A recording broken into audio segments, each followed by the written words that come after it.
শুভ সকাল। আজ বুধবার ১৬ এপ্রিল ২০২৫ খ্রিস্টাব্দ, ৩ বৈশাখ ১৪৩২ বঙ্গাব্দ, ১৭ শাওয়াল ১৪৪৬ হিজরি।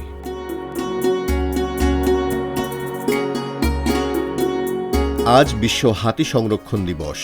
২০১২ সালের আজকের দিনে কানাডার দুই চলচ্চিত্র নির্মাতা প্যাট্রিসিয়া সিমস ও মাইকেল ক্লার্ক এবং থাইল্যান্ডের রিইন্ট্রোডাকশন ফাউন্ডেশনের উদ্যোগে এই দিবসের সূচনা হয়। বিশ্ব হাতি সংরক্ষণ দিবসের মূল উদ্দেশ্য হল হাতিদের সুরক্ষা নিশ্চিত করা, তাদের প্রাকৃতিক আবাসস্থল সংরক্ষণ করা এবং অবৈধ শিকার ও পাচারের বিরুদ্ধে জনসচেতনতা বৃদ্ধি করা।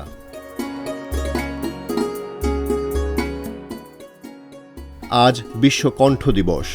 প্রতি বছর ১৬ এপ্রিল বিশ্বব্যাপী পালিত হয় এই বিশেষ দিবসটি। এর মূল উদ্দেশ্য হল মানুষকে কণ্ঠ বা স্বরের স্বাস্থ্য সম্পর্কে সচেতন করা। যারা গান করেন, বক্তৃতা দেন, শিক্ষকতা করেন বা যে কোনো পেশায় নিয়মিত কণ্ঠ ব্যবহার করেন, তাদের জন্য কণ্ঠের যত্ন নেওয়া অত্যন্ত গুরুত্বপূর্ণ।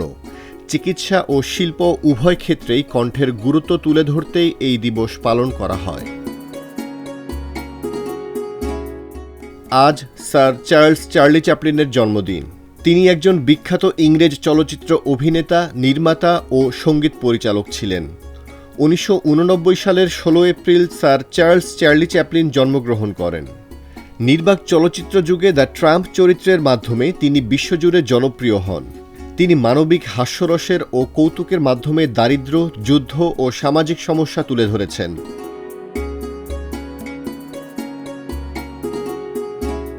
আজ চিত্রশিল্পী হাশেম খানের জন্মদিন।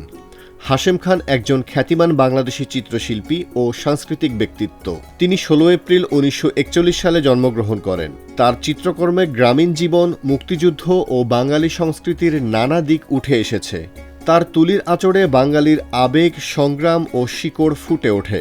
বাংলাদেশের চারু ও কারুকলার বিকাশে গুরুত্বপূর্ণ ভূমিকা পালন করেছেন তিনি।